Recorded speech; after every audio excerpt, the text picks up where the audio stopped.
నమస్కారం, welcome to I dream. నేను మీ విచిత. ప్రస్తుత కాలంలో చూసుకుంటే బ్రెస్ట్ క్యాన్సర్ కేసెస్ చాలా ఎక్కువగా ఉన్నాయని వింటున్నాం. అసలు ఎందుకు వస్తుంది బ్రెస్ట్ క్యాన్సర్? చాలా మందిలో బ్రెస్ట్ క్యాన్సర్ వచ్చిన తర్వాత బ్రెస్ట్ తొలగిస్తే మనకు స్ప్రెడ్ అవ్వకుండా ఉన్న ఆ టైంలో కనుక తొలగిస్తే ఇంకా ఫర్దర్గా మనకు ఇబ్బంది రాకుండా ఉంటుందని కూడా కొంతమంది చెప్తున్నారు. అసలు ఏంటి లక్షణాలు, ఎలా ఉంటాయి, ట్రీట్మెంట్ ఎలా ఉంటుంది, అసలు ఎందుకు ఈ కేసెస్ ఎక్కువగా పెరుగుతున్నాయి, ఇలాంటి విషయాలన్నీ మనకు క్లియర్గా తెలియజేయడం కోసం ప్రస్తుతం మనతో పాటు ఉన్నారు ఒమేగా హాస్పిటల్ నుంచి senior oncologist doctor Mohan Vamsi గారు. ఇప్పుడు సార్తో మాట్లాడి మరిన్ని విషయాలు తెలుసుకుందాం. నమస్కారం సార్. నమస్తే అండి. సార్, ఈ మధ్య కాలంలో ఎక్కువగా బ్రెస్ట్ క్యాన్సర్ కేసెస్ వస్తున్నాయని చెప్పి వింటున్నాం సార్. Very true.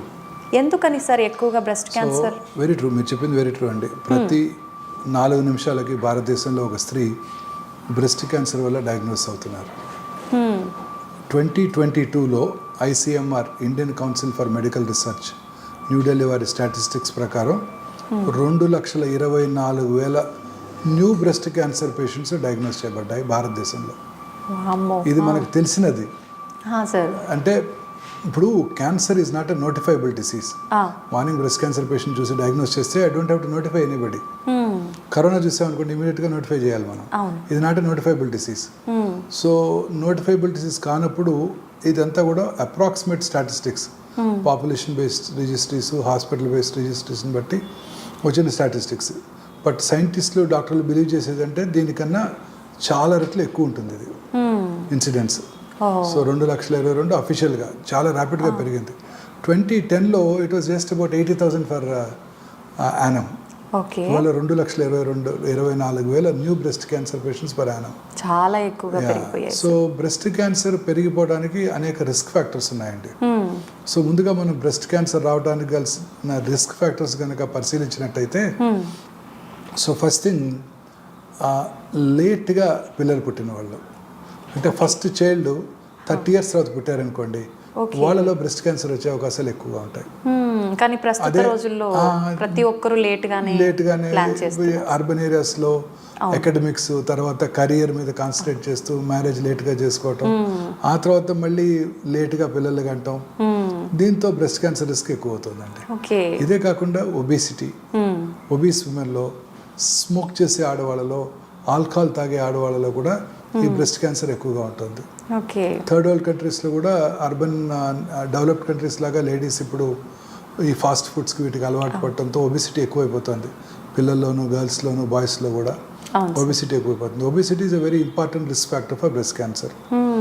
అలాగే పిల్లలు లేని వాళ్ళలో కూడా బ్రెస్ట్ క్యాన్సర్ రిస్క్ ఎక్కువ అండి. మొత్తానికి సంతానం లేని వాళ్ళలో. తర్వాత జనరల్గా ఓల్డెన్ డేస్లో పువర్ న్యూట్రిషను, లేట్గా మెనార్ష్ అంటే పీరియడ్స్ స్టార్ట్ అయ్యేవి ఆడపిల్లలకి 12 to 14 years వయసులో. అప్పుడు ఇమీడియట్గా పెళ్లి చేసేవారు. ఇప్పటికీ గ్రామీణ ప్రాంతాల్లోని ప్రజలు ఎర్లీగా మ్యారేజ్ చేసేస్తారు. మ్యారేజ్ చేసిన 1 సంవత్సరానికి పిల్లలు పుడతారు వాళ్ళకి. అంటే 18 లోపలే జస్ట్ జనరల్గా ఫస్ట్ చైల్డ్ పుట్టేస్తున్నారు. 18 తర్వాత అయినా పర్వాలేదు.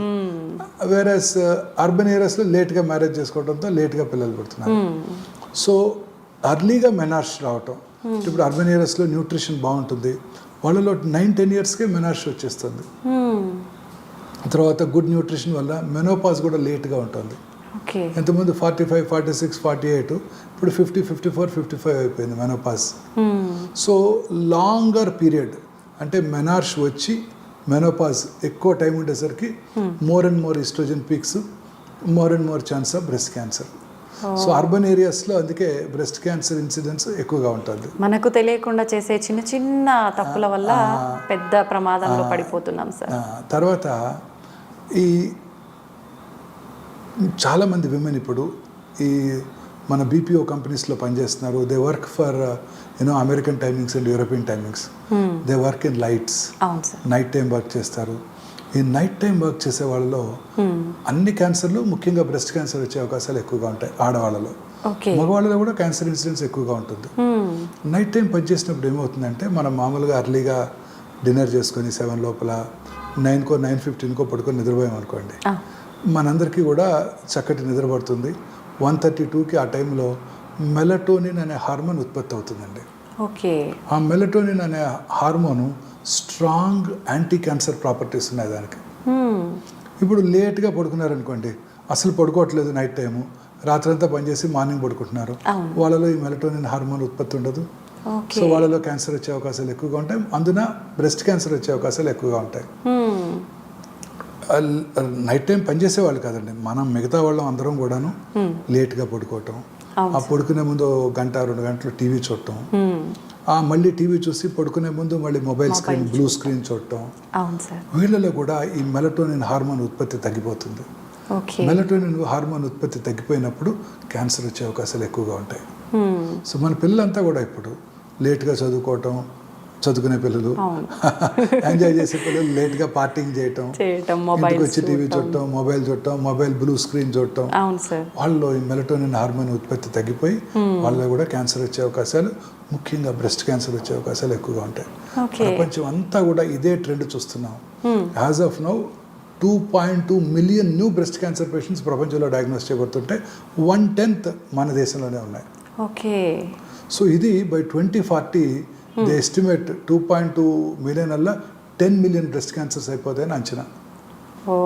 బ్రెస్ట్ క్యాన్సర్ ఇన్సిడెన్స్ ర్యాపిడ్గా పెరిగిపోతుంది. పెరగకుండా అంటే చేసే ఛాన్స్ ఏం లేదా సార్? ఉన్నాయి.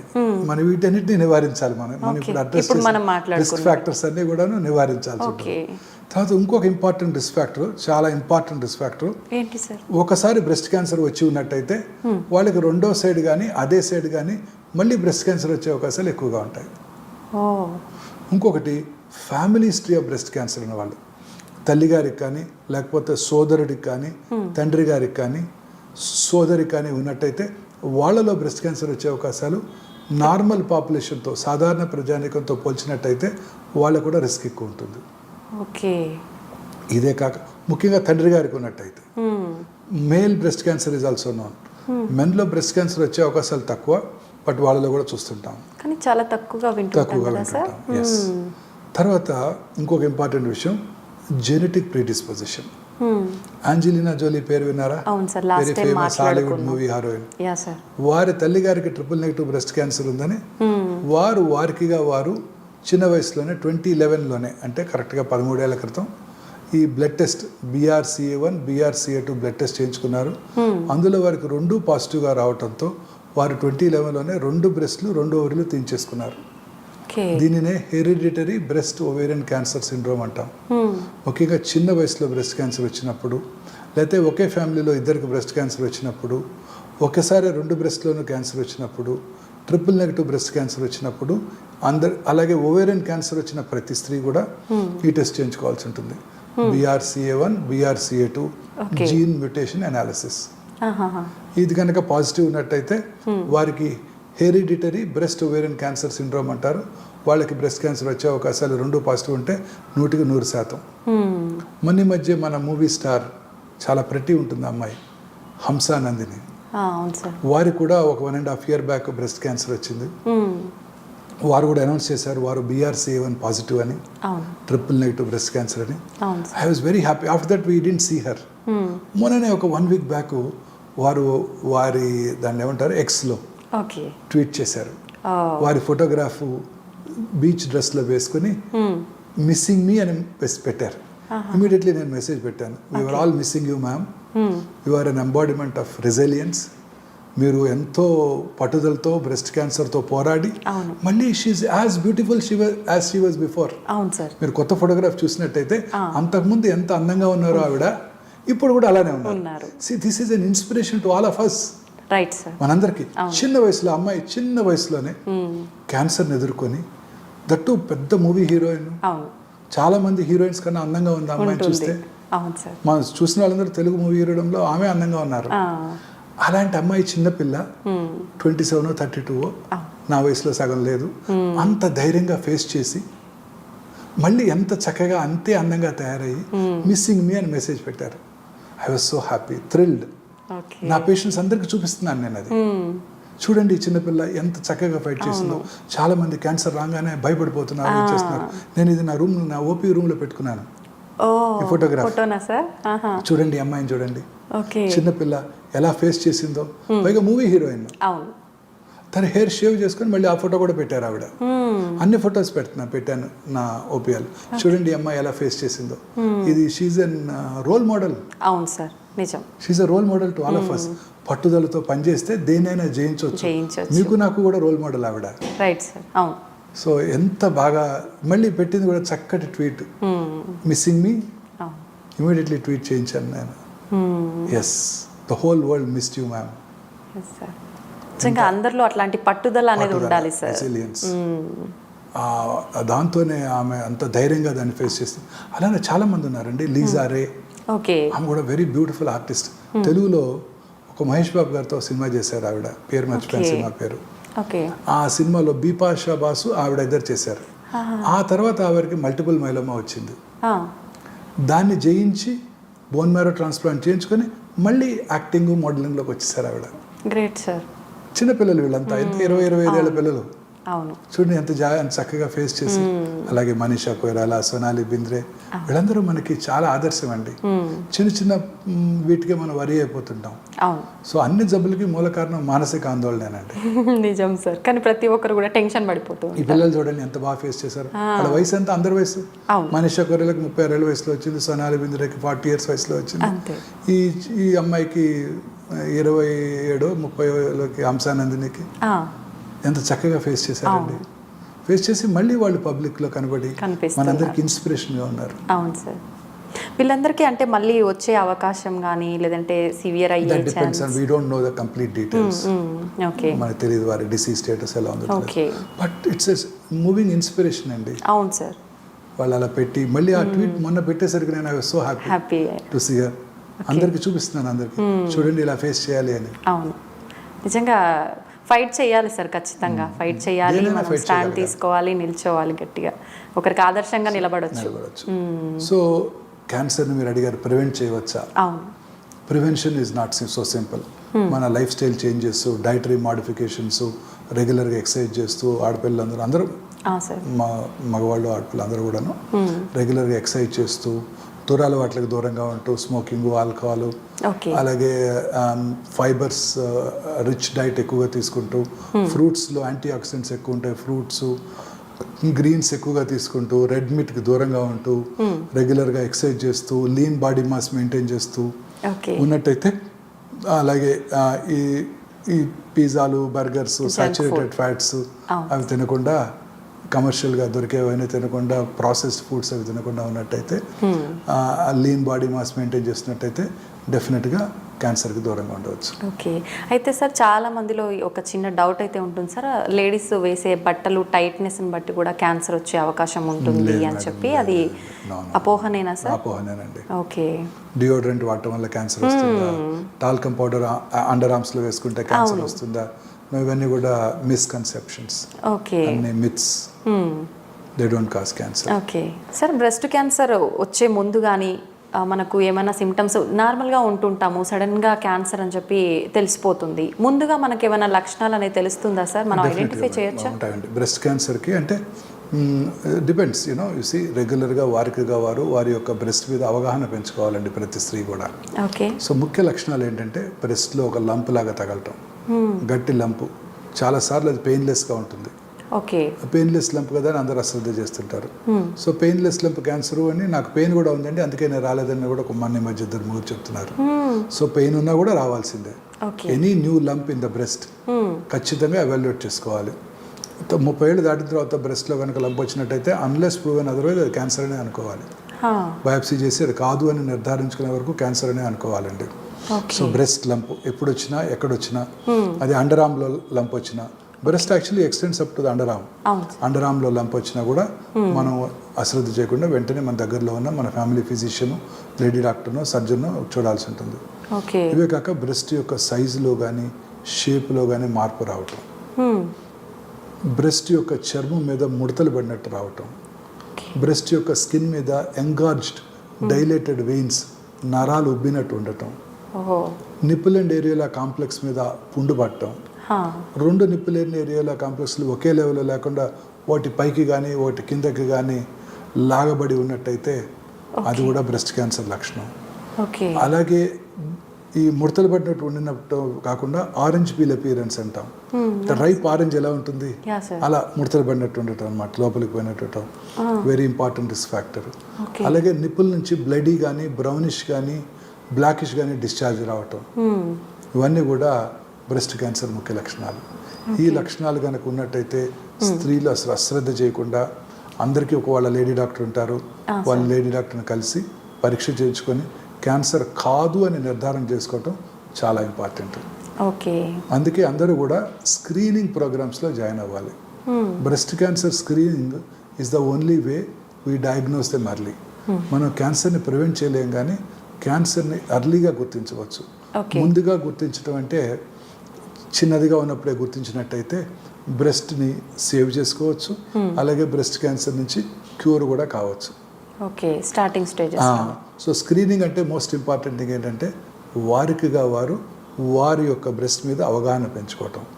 సెల్ఫ్ ఎగ్జామినేషన్ అంటే లెఫ్ట్ బ్రెస్ట్ని రైట్ హ్యాండ్తోనూ ఫ్లాట్ ఆఫ్ ద హ్యాండ్తో, టిప్స్ ఆఫ్ ద ఫింగర్తో కాకుండా ఫ్లాట్ ఆఫ్ ద హ్యాండ్స్ సిస్టమేటిక్గా సెంటర్ నుంచి పెరిఫెరీకి కానీ పైనుంచి కిందకి కానీ ఒక పక్క నుంచి ఒక పక్కకు కానీ ఎగ్జామిన్ చేసుకోవటం. Especially when they are taking bath, కూర్చొని స్నానం చేస్తున్నప్పుడు సోప్ రాసుకున్న తర్వాత అప్పుడు సోపీ హ్యాండ్స్ స్లిప్ అయ్యి చాలా ఈజీగా ఐడెంటిఫై చేసుకోవచ్చు లంప్స్ని. ఆ తర్వాత రూమ్కి వచ్చి పడుకొని షోల్డర్ బ్లేడ్ కింద చిన్న పిల్లో పెట్టుకొని, ఆ లెఫ్ట్ సైడ్ కింద పిల్లో, షోల్డర్ బ్లేడ్ కింద పిల్లో పెట్టుకొని రైట్ హ్యాండ్తో లెఫ్ట్ బ్రెస్ట్ని ఎగ్జామిన్ చేసుకోవటం. అలాగే ఆపోజిట్ సైడ్ రైట్ చెస్ట్ని లెఫ్ట్ హ్యాండ్తో ఎగ్జామిన్ చేసుకోవటం.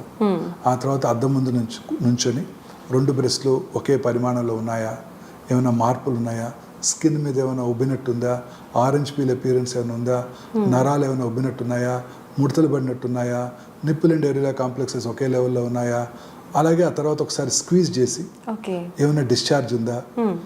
ఆరెంజ్, ఎల్లో, కలర్లెస్ ఉంటే ఆందోళన పడాల్సిన అవసరం లేదు. Light greenish also. Dark brown, black, red కనుక ఉన్నట్టయితే వెంటనే డాక్టర్ని సంప్రదించాలి. ఈ లక్షణాలు ఉన్న స్త్రీలు ఎప్పుడు కూడా అశ్రద్ధ చేయకూడదు.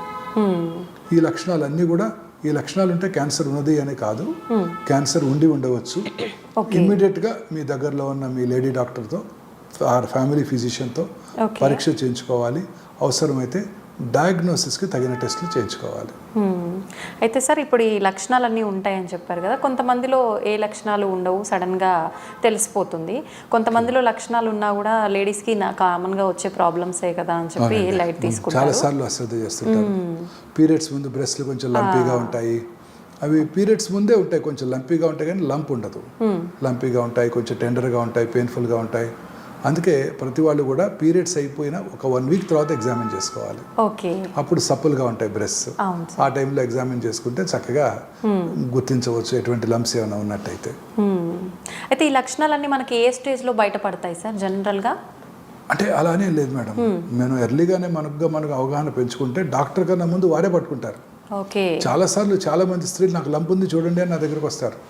నేను సరిగా చూడలేను, చూస్తే నాకు తెలియదు అంటే వారిలో వారికి వచ్చే చిన్న మార్పును కూడా వారు పసిగట్టగలరు. మనం ఫస్ట్ టైం చూసినప్పుడు అది మార్పు అని అనుకోపోవచ్చు. వారు కనుక రెగ్యులర్గా అలవాటు పడిపోతే వారి శరీరం మీద అవగాహన పెంచుకుంటే మనకన్నా ముందే వారే పట్టుకుంటారు. సో ఎర్లీగా పట్టుకోవడానికి అవకాశం ఉంటుంది, ఎర్లీగా పట్టుకుంటే క్యూర్ అవడానికి కూడా అవకాశం ఉంటుంది. ఏ రకంగా డయాగ్నోస్ చేయొచ్చు సార్? సో క్యాన్సర్ అనే అనుమానం వచ్చినప్పుడు most important thing diagnosis madam. డయాగ్నోసిస్కి బయాప్సీ చేసుకోవాల్సి ఉంటుంది. బయాప్సీకి ఇంత ముందులాగా మనము కట్ చేయాల్సిన అవసరం లేదు. గన్ బయాప్సీస్ అందుబాటులోకి వచ్చాయి. ఆటోమేటెడ్ వాక్యూమ్ అసిస్టెడ్ డివైజెస్ అందుబాటులోకి వచ్చాయి. జస్ట్ ఒకసారి పోక్ చేసి ఇలా ప్రెస్ చేస్తే ఆ లంపు నుంచి ఒక చిన్న పీస్ బయటకు వచ్చేస్తుంది. నీడిల్ తీయకుండా కూడా, నీడిల్ అట్లే ఉంచి ఆ పీస్ని తీసుకోవచ్చు. దీన్ని vacuum assisted breast biopsy system అంటారు, ఆర్ మ్యామోటోమ్ బ్రెస్ట్ బయాప్సీ సిస్టమ్ అంటారు. దీని ద్వారా with in fraction of a మినిట్లో మనం బ్రెస్ట్లో ఒక 2-3 కోర్స్ తీసుకొని వాటిని బయాప్సీకి పంపిస్తే అది క్యాన్సరా కాదా తెలిసిపోతుంది. క్యాన్సరా కాదా తెలుసుకోవడంతో పాటు ఆ క్యాన్సర్ ఎటువంటి క్యాన్సర్ అంటే ఏ రకమైనటువంటి క్యాన్సరు, తర్వాత క్యాన్సర్కి కొన్ని మార్కర్స్ ఉన్నాయి. బ్రెస్ట్ ప్యానెల్ అంటాం. బ్రెస్ట్ ప్యానెల్ అంటే oestrogen receptor, progesterone receptor, HER two neu receptor, ఈ రిసెప్టార్స్ని కూడా అదే స్పెసిమెన్ మీద ఎవాల్యుయేట్ చేసి ప్రోగ్నాస్టికేషన్, అది ట్యూమర్ యొక్క బిహేవియర్ ఎలా ఉండబోతుందో కూడా తెలుసుకోవచ్చు. దీంతో పాటు ఒకసారి డయాగ్నోస్ చేసిన తర్వాత మనం నెక్స్ట్ స్టెప్ స్టేజింగ్. స్టేజింగ్ అంటే శరీరంలో ఎంత దూరం పాకింది. క్యాన్సర్ అంటేనే పాకే గుణం ఉన్నటువంటి జబ్బు. బ్రెస్ట్లో వస్తుంది, పెరుగుతూ ఉంటుంది. తర్వాత లింఫాటిక్స్ ద్వారా అండర్ ఆర్మ్స్ చంకలో ఉన్నటువంటి లింఫ్ గ్లాండ్స్కి పాకుతుంది. ఆ తర్వాత రక్తనాళాల ద్వారా బాడీ అంతా కూడా పాకొచ్చు. Breast cancer one of the most aggressive cancers.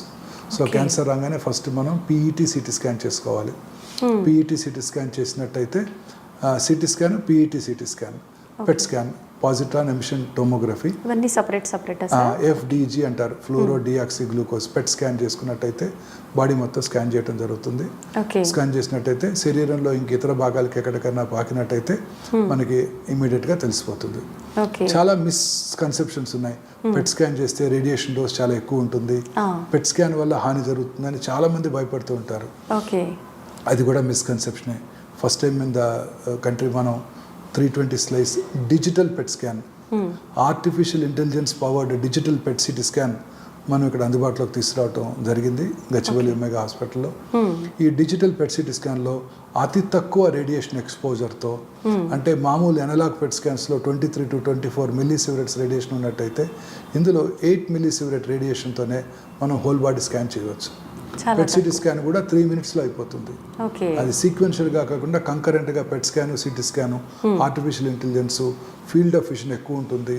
ఆ 4 పొజిషన్స్ కూడా కాంటాక్ట్లెస్ స్విచెస్తో, బటన్స్తో మనం పొజిషన్ మార్చేసి చాలా ఫాస్ట్గా, అల్ట్రా ఫాస్ట్గా AI powered PET CT digital PET స్కాన్తో, అతి సున్నితమైన పెట్ స్కాన్ ఇది. చాలా సెన్సిటివిటీ చాలా ఎక్కువ ఉంటుంది, స్పెసిఫిక్గా ఉంటుంది. అతి తక్కువ రేడియేషన్ ఎక్స్పోజర్తో మనం కంప్లీట్ పెట్ స్కాన్ చేసేయచ్చు. కొన్నిసార్లు ఈ మ్యామోగ్రఫీ పరీక్షలో కూడా ఫ్యాలసిస్ ఉంటాయి. రెండోది సెల్ఫ్ ఎగ్జామినేషన్ తర్వాత diagnosis. Most important screening tool mammogram. ఈ మ్యామోగ్రఫీ అనేది very important tool to screen breast cancer, to diagnose breast cancer. Mammography olden డేస్లో కన్వెన్షనల్ మ్యామోగ్రామ్ ఉండేది, ఇప్పుడు డిజిటల్ మ్యామోగ్రామ్ అందుబాటులోకి వచ్చింది. డిజిటలైజేషన్ ద్వారా రేడియేషన్ డోస్ తగ్గిపోతుంది. పెట్ సిటీ స్కాన్లో ఎట్లయితే రేడియేషన్ డోస్ తగ్గిపోయిందో డిజిటల్ పెట్ స్కాన్లో, ఇక్కడ కూడా డిజిటల్ పెట్ స్కాన్ ద్వారా మనకి రేడియేషన్ డోస్ పూర్తిగా తగ్గిపోతుంది. 1/3 ద రేడియేషన్ డోస్తో చేయడానికి అవకాశం ఏర్పడింది. Breast is a 3-dimensional organ, కానీ మనం 2D మ్యామోగ్రఫీ చేయడం కోసం బ్రెస్ట్ని కంప్రెస్ చేస్తాం. అందుకని చాలా మంది మ్యామోగ్రఫీ చేయించుకోవడానికి భయపడుతుంటారు, కంప్రెస్ చేసినప్పుడు పెయిన్ఫుల్గా ఉంటుంది అని. ఇప్పుడు కంప్రెషన్ లేకుండా 3-dimensional డిజిటల్ మ్యామోగ్రామ్ అందుబాటులో వచ్చింది. దాన్నే సిటీ బ్రెస్ట్ అంటారు, దాన్నే టోమోసింథసిస్ అని కూడా అంటారు. బ్రెస్ట్ చుట్టూ ఈ మ్యామోగ్రఫిక్ గ్యాంట్రీ ఒక షార్ట్ ఆర్క్లో రొటేట్ అవుతూ మల్టిపుల్ డైరెక్షన్స్లో ఎక్స్రేస్ తీసి వాటన్నిటిని ఆ powerful computer will compute in to a good video of the breast. So అసలు పెయిన్ ఉండదండి. ప్రతి లేయర్ ఆఫ్ ద బ్రెస్ట్ని మనం విజువలైజ్ చేయవచ్చు. మల్టిపుల్ లంప్స్ ఉన్నా, so that false negatives, false positives ఉండకుండా ఈ 3-dimensional డిజిటల్ మ్యామోగ్రామ్ ద్వారా మనం చక్కగా మ్యామోగ్రఫీ చేసుకోవచ్చు. ఇప్పుడు అందుబాటులో ఉన్నాయి. మనమే ఫస్ట్ టైం ఇండియాలో కూడా ఒమేగా మంజారేస్లో అందుబాటులోకి తీసుకొచ్చాం. ఇక్కడ కూడా గచ్చిబౌలిలో కూడా అందుబాటులో ఉంది. కొన్నిసార్లు చాలామంది స్త్రీలు బ్రెస్ట్లో ఇంప్లాంట్స్ పెట్టించుకుంటుంటారు కాస్మెటిక్ రీజన్ కోసం. కొన్నిసార్లు బ్రెస్ట్ ఆపరేషన్స్ అవుతాయి చిన్నప్పుడే, నాన్ క్యాన్సరస్ లంప్స్కి, ఫైబ్రాయిడ్నోమాస్ అంటారు. తీసేసుకున్న వాళ్ళలో పెద్ద అయిన తర్వాత వాళ్ళకి మ్యామోగ్రఫీ చేసినప్పుడు ఈ స్కారింగ్ ద్వారా మనం యాక్యురేట్గా క్యాన్సర్ని ఐడెంటిఫై చేయలేం. వాళ్ళకి ఎంఆర్ఐ మ్యామోగ్రామ్ ఉపయోగపడుతుంది. చిన్నప్పుడు బ్రెస్ట్ లంప్స్ వస్తాయి. ఆ లంప్స్ వచ్చినప్పుడు చిన్నప్పుడు ఫైబ్రాయిడ్నోమాస్ అంటారు, వాటి సర్జరీ చేయించుకున్నప్పుడు. ఇంప్లాంట్స్ ఉన్న స్త్రీల్లోనూ ఈ మ్యామోగ్రఫీ పెద్ద యూస్ఫుల్గా ఉండదు. వాళ్ళకి ఎంఆర్ మ్యామోగ్రఫీ చేయాల్సి ఉంటుంది, మ్యాగ్నెటిక్ రెజొనెన్స్ మ్యామోగ్రఫీ. డిఫరెన్స్ ఏంటి సార్? ఇది మ్యాగ్నెటిక్ రెజొనెన్స్ ఇమేజింగ్, దీంట్లో అసలు రేడియేషన్ ఎక్స్పోజరే ఉండదు అసలే. This is the best tool, MR mammography. MR mammography with dynamic contrast is the most sensitive test to detect breast cancer. అతి చిన్న లంపను కూడా ఐడెంటిఫై చేయగలదు. ఇప్పుడు first time in India Gachibowli Omega హాస్పిటల్లో పెట్ ఎంఆర్ మ్యామోగ్రామ్ అందుబాటులోకి వచ్చింది. పెట్ ఎంఆర్ మ్యామోగ్రామ్ అంటే ఎంఆర్ మ్యామోగ్రఫీ చేస్తూ డైనమిక్ కాంట్రాస్ట్ ఇస్తూ ఎఫ్డిజి, ఫ్లూరో డియాక్సీ గ్లూకోజ్ కూడా ఇవ్వడం జరుగుతుంది. తద్వారా ఆ కనిపించిన లంపులో క్యాన్సర్ ఉంది లేని కూడా చెప్పేయచ్చు. టెస్ట్ తోటే best tool in the world now to detect a breast cancer is PET MR mammogram. First time in the country digital PET MR with mammography, digital PET MR mammogram అందుబాటులోకి తీసుకొచ్చాము last year. So more than 100 విమెన్కి screen చేయడం జరిగింది. చక్కగా చాలా చిన్న లంప్స్ని కూడా identify చేయడం జరిగింది. నార్మల్ రొటీన్ స్క్రీనింగ్కి వచ్చిన ఒక 50 మందిలో ఒక 2కి బ్రెస్ట్ క్యాన్సర్ డయాగ్నోస్ చేయడం కూడా జరిగింది. సో లావుగా ఉన్న, ఫ్యాట్ ఎక్కువ ఉన్నా కూడా చాలా ఈజీగా ఐడెంటిఫై చేయవచ్చు. So this is the best test. So mammography ఆ తర్వాత పెట్ సిటీ స్కాన్ ద్వారా డయాగ్నోసిస్, స్టేజింగ్ చేయడం ద్వారా క్యాన్సర్ ఏ స్టేజ్లో ఉందో మనం గుర్తించడానికి అవకాశం ఉంటుంది. స్టేజ్ని బట్టి క్యాన్సర్ ట్రీట్మెంట్ మనం డిజైన్ చేస్తాం. ఓకే, అసలు ఎన్ని స్టేజెస్ ఉంటాయి సార్ బ్రెస్ట్ క్యాన్సర్లో? క్యాన్సర్ జనరల్గా ప్రతి క్యాన్సర్లో కూడా స్టేజ్ 1, స్టేజ్ 2, స్టేజ్ 3, స్టేజ్ 4 ఉంటాయి. ఓకే, ఎర్లీ డయాగ్నోసిస్ స్టేజ్ 1 ఎర్లీగా డయాగ్నోస్ చేస్తే క్యాన్సర్ శరీరంలో ఇతర భాగాలకు పాకిపోయినట్టయితే దాన్ని స్టేజ్ 4 అంటాం. ఓకే, ట్రీట్మెంట్ విషయానికి వస్తే ఏ రకంగా ఉంటుంది sir breast cancer treatment? Breast cancer జనరల్గా డయాగ్నోసిస్ చేసిన స్టేజ్ని బట్టి ఆధారపడి ఉంటుంది. ఉదాహరణకి ఎర్లీ బ్రెస్ట్ క్యాన్సర్ తీసుకున్నాం అనుకోండి. Okay, early breast cancer locally advanced breast cancer అంటే అక్కడే పెద్దదిగా ఉంది బట్ శరీరంలో ఇతర భాగాలకు పాకలేదు. మెటాస్టాటిక్ బ్రెస్ట్ క్యాన్సర్ అంటే క్యాన్సర్ శరీరంలో ఇతర భాగాలకు పాకిపోయింది. ఓకే, ఇట్లా మనం క్లినికల్గా 3గా డివైడ్ చేయవచ్చు. ఎర్లీ బ్రెస్ట్ క్యాన్సర్ అంటే గడ్డ చిన్నదిగా ఉంది, చిన్నదిగా ఉన్నప్పుడు ఐడెంటిఫై చేసాం మనం. చిన్నదిగా ఉన్నప్పుడు శరీరంలో ఆబ్వియస్గా ఇతర భాగాలకు పాకలేదు, దీన్ని మనం ఎర్లీ బ్రెస్ట్ క్యాన్సర్ అంటాం. ఓకే, ఈ ఎర్లీ బ్రెస్ట్ క్యాన్సర్ మనం డయాగ్నోస్ చేసినప్పుడు జనరల్గా oestrogen, progesterone, HER2 receptor test కూడా చేసుకొని సర్జరీ చేయడం జరుగుతుంది. చాలా మందిలో మిస్కాన్సెప్షన్ ఉంది, క్యాన్సర్ అనగానే మొత్తం బ్రెస్ట్ తీసేస్తే క్యూర్ అయిపోతుంది, మొత్తం తీయకుండా ఉంటే మళ్ళీ తిరిగి వస్తుందని చాలామంది, చాలా 1 సెంటీమీటర్ ట్యూమర్ ఉన్న చాలామంది స్త్రీలు నన్ను అడుగుతూ ఉంటారు. అప్పుడు బ్రెస్ట్ క్యాన్సర్ యొక్క ఫైనల్ రిజల్ట్ అంటే క్యూర్ అవుతుందా అనేది చేసిన అమౌంట్ ఆఫ్ సర్జరీని బట్టి ఆధారపడదు. అంటే గడ్డ తీసినా, లంపెక్టమీ చేసినా లేదా మాస్టెక్టమీ చేసినా రిజల్ట్ ఒకటే ఉంటుంది. ఓకే, మోస్ట్ ఇంపార్టెంట్ థింగ్ ఏంటంటే బ్రెస్ట్ క్యాన్సర్ ప్రోగ్నాస్టిక్కి breast panel, estrogen, progesterone, HER2 receptors, staging, ఇవి మోస్ట్ ఇంపార్టెంట్. అంతేగాని మొత్తం బ్రెస్ట్ తీసేస్తే రాకుండా ఉంటుంది అనేది అపోహ మాత్రమే. ఏ స్టేజ్లో తీసేస్తారు సార్ మొత్తం? మరి గడ్డ చిన్నదిగా ఉన్నప్పుడు మనం బ్రెస్ట్ని సేవ్ చేస్తాము. గడ్డ పెద్దదిగా ఉన్నప్పుడు రిలేటివ్ సైజ్ అంటే బ్రెస్ట్ సైజ్ పెద్దదిగా ఉంది, గడ్డ సైజ్ కొంచెం పెద్దదిగా ఉన్నా సేవ్ చేయవచ్చు. అంటే గడ్డ వరకే తీసేసిన బ్రెస్ట్ యొక్క షేప్ సైజు బాగుండాలి.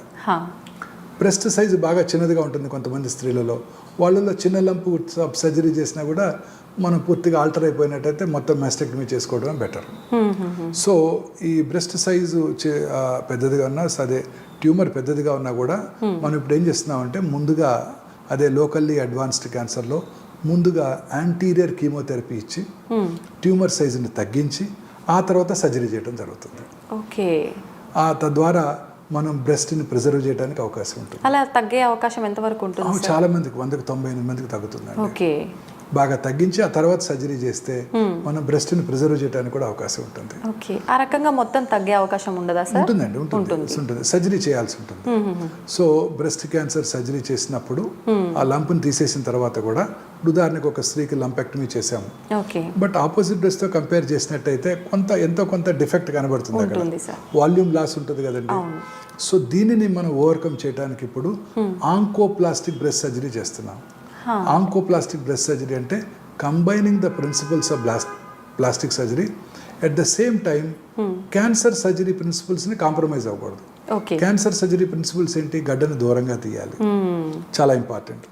గడ్డను దూరంగా తీసినప్పుడు ఎంతో కొంత డిఫెక్ట్ ఉంటుంది, దాన్ని మనము ఆ డిఫెక్ట్ని మనం కంప్లీట్గా రీకన్స్ట్రక్ట్ చేయాల్సి ఉంటుంది. దానికి 2 రకాలుగా చేయవచ్చు. ఒకటి వాల్యూమ్ డిస్ప్లేస్మెంట్, అంటే బ్రెస్ట్లో ఉన్న మిగతా ఫ్యాట్ని అక్కడికి తీసుకొచ్చేయటం, లేదా వాల్యూమ్ రిప్లేస్మెంట్, బ్రెస్ట్ చిన్నదిగా ఉంది, మిగతా ఫ్యాట్ని అక్కడ తీసుకొచ్చే అవకాశం లేదు, అప్పుడు మనకి అవసరం లేని మజిల్ ఒకటి ఉంది మన బ్యాక్లో, లాటిస్మస్ డోర్సే అనే మజిల్, ఆ మజిల్ని దాని రక్త ప్రసారంతో సహా తీసుకొచ్చి అండర్ఆర్మ్ నుంచి తీసుకొచ్చి ఇక్కడ ఫిల్ చేస్తాం ఆ డిఫెక్ట్ని. దీన్నే ఎల్డి ఫిల్లింగ్ అంటారు.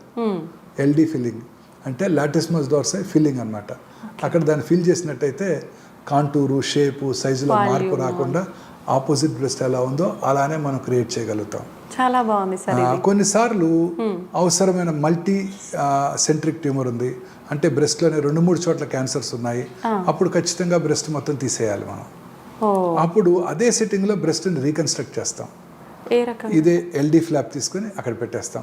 లేకపోతే రెక్టసెక్టమీస్ అని పొట్టలో ఇంకొక మజిల్ ఉంది, ఆ మజిల్ని తీసుకొచ్చి దాని రక్త ప్రసారంతో సహా తీసుకొచ్చి ఇక్కడ మనం రీకన్స్ట్రక్ట్ చేయడం జరుగుతుంది.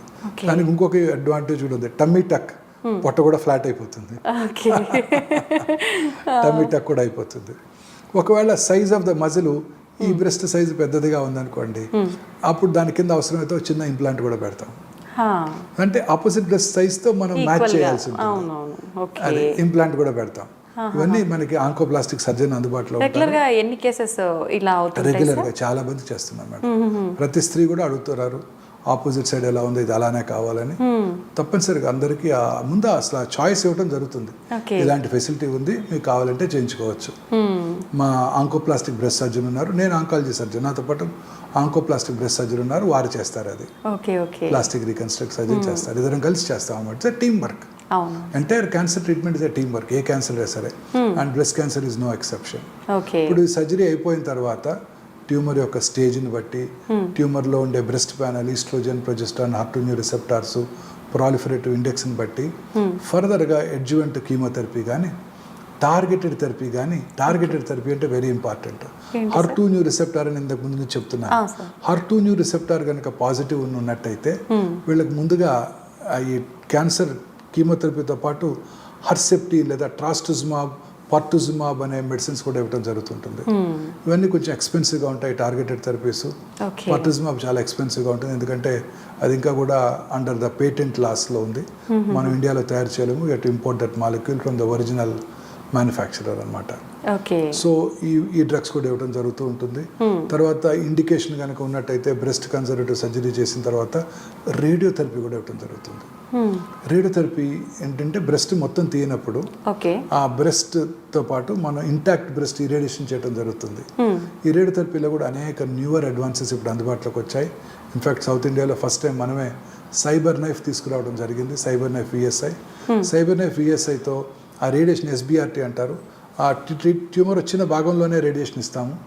తద్వారా బ్రెస్ట్ యొక్క స్కిన్లో కానీ, టెక్స్చర్లో కానీ, షేప్లో కానీ, కన్సిస్టెన్సీలో కానీ మార్పు రాదు. ఓకే. అలాగే ఇప్పుడు artificial intelligence powered linear accelerators అందుబాటులోకి వచ్చాయి. కృత్రిమ మేధస్సుతో ఆలోచిస్తూ రేడియేషన్ ఇస్తున్నప్పుడు జాగ్రత్తగా చూస్తూ ఆర్గన్ మీద స్పెసిఫిక్గా రేడియేషన్ ఇచ్చే చికిత్స artificial intelligence powered linear accelerator ethos అంటారు. అది కూడా for the first time in the country మనం గచ్చిబౌలి ఒమేగాలో అందుబాటులోకి తీసుకురావడం జరిగింది. సో ఈ న్యూవర్ అడ్వాన్సెస్ ద్వారా బ్రెస్ట్ యొక్క సైజులో కానీ, షేప్లో కానీ, స్కిన్ యొక్క కలర్లో కానీ, బ్రెస్ట్ యొక్క కన్సిస్టెన్సీలో కానీ, టెక్స్చర్లో కానీ మార్పు రాకుండా మనము రేడియేషను ఇవ్వటం జరుగుతుంది. అలాగే ఆంకోప్లాస్టిక్ బ్రెస్ట్ సర్జరీ చేయడం జరుగుతుంది. కొన్నిసార్లు advanced breast cancers, metastatic breast cancer అంటారు, స్టేజ్ 4 క్యాన్సర్ పేషెంట్స్లో ముందుగా కీమోథెరపీ కానీ, హార్మోన్ థెరపీ కానీ, టార్గెటెడ్ థెరపీ కానీ ఇవ్వటం జరుగుతుంది. వాళ్ళలో కూడా ఈ మెటాస్టాటిక్ ఫోకస్ అంతా కూడా ఇన్యాక్టివేట్ అయిపోతే సర్జరీ చేయటం వల్ల, లోకల్ సర్జరీ చేయటం వల్ల వాళ్ళలో కూడా సర్వైవల్ బెనిఫిట్ ఉంటుంది. ఏ రకమైన benefits? Survival benefit, life span పొడిగించడానికి అవకాశం ఉంటుంది. Okay. So even late stage breast cancer patients కూడా hormone therapy, chemotherapy, targeted therapy, ఇప్పుడు కొత్తగా ఇమ్యూనోథెరపీ కూడా అందుబాటులోకి వచ్చింది. ముఖ్యంగా ట్రిపుల్ నెగిటివ్ బ్రెస్ట్ క్యాన్సర్స్కి పెంబ్రోలిజుమాబ్ అనే న్యూ డ్రగ్ ఇవ్వడం జరుగుతుంది. Very interesting molecule. అదేంటంటే మన ఓన్ ఇమ్యూనిటీని పెంచుతుంది. మనందరికీ ఇమ్యూనిటీ ఉంటుంది. కరోనా టైంలో మనం అనుకునేవాళ్ళం నాకు ఎక్కువ యాంటీబాడీస్ ఉన్నాయి, మీకెన్ని ఉన్నాయి. అలాగే టీ సెల్ మీడియేటెడ్ ఇమ్యూనిటీ అంటారు, కిల్లర్ సెల్స్. టీ సెల్స్ అంటే కిల్లర్ సెల్స్, సెల్యులార్ ఇమ్యూనిటీ. ఈ టీ సెల్స్ ఏం చేస్తాయంటే మనలోకి వచ్చే వైరస్ని కానీ, కరోనా వైరస్ కానీ, బ్యాక్టీరియా కానీ, అలాగే క్యాన్సర్ సెల్ కానీ, లేదా ఎవరైనా ఒక పర్సన్కి ట్రాన్స్ప్లాంట్ చేయడం జరిగింది అనుకోండి, కిడ్నీ ట్రాన్స్ప్లాంట్, దాన్ని రిజెక్ట్ చేస్తుంది ఈ టీ సెల్. అందుకే ట్రాన్స్ప్లాంటేషన్ తర్వాత ఇమ్యూనో సప్రెసివ్ థెరపీ ఇవ్వడం జరుగుతూ ఉంటుంది. సో ఈ పేషెంట్స్కి ఈ టీ సెల్స్కి ఈ క్యాన్సర్ సెల్ని కూడా డిస్ట్రాయ్ చేసే లక్షణం ఉంది. కానీ cancer cells are much smarter than scientist. అవేం చేస్తాయంటే అవి వెళ్ళి ఈ టీ సెల్స్ని బ్లాక్ చేస్తాయి, మాస్క్ చేస్తాయి. ఇమ్యూనోథెరపీ ఏంటంటే unmasking of the T cells. అంటే ఏ టీ సెల్ రిసెప్టార్ని ఈ క్యాన్సర్ సెల్ బ్లాక్ చేస్తుందో అక్కడ ఇమ్యూనోథెరపీ వెళ్ళి కూర్చుంటుంది.